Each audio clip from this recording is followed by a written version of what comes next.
My landlord knew what items I had in my bedroom, but I never met him in person. When I was 18, I was desperate to find a place to stay for university. There is a massive housing shortage where I live, so I went on Facebook to find a room. Eventually, a man from Egypt DM'd me saying that he has a private room available. He told me that he moved back to Egypt due to being ill and decided to rent out his 3-bedroom house. He had no profile picture or any info on his profile other than his name. He gave me the address to get a house tour with the current tenants that are moving out. His son was the one that let me have a house tour, and that gave me the keys later via mail. This is a shared house with 3 students, with the kitchen and bathroom being shared. I tour around.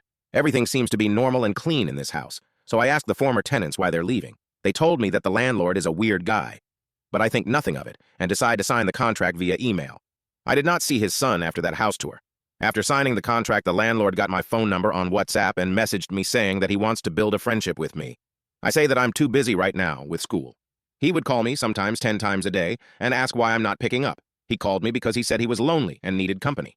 Most of the time, I wouldn't respond and move past it and pay the rent. About a month after I move into the house, his messages became, "Stranger, I notice you have a heater and an air fryer on your table. Could you please not use those? Why do you own 2 laptops? That's kind of strange. If this man claimed he is living in Egypt, and I have never seen him in person, and my windows and my doors are fully shut and locked, how did he know that those items were sitting on my table?" There were multiple messages like this commenting on the kind of objects in my room or how I organized my room. More importantly, he would attempt to charge €150 more on the rent for using my air fryer too much in my room. Again, how could he tell that I was using my air fryer and not my roommates, since I never brought my air fryer outside of my private room? As for the roommates, they were pretty chill and also students, not from Egypt, however. When I told them about the messages I received, they said they hadn't gotten anything like that and heard nothing from the landlord. The roommates claimed that they've never been in my room or contacted the landlord. I don't believe them, so I asked to see their WhatsApp, and there have been no messages other than rent has been paid. I tested if the roommate's key could open my door, and it could not.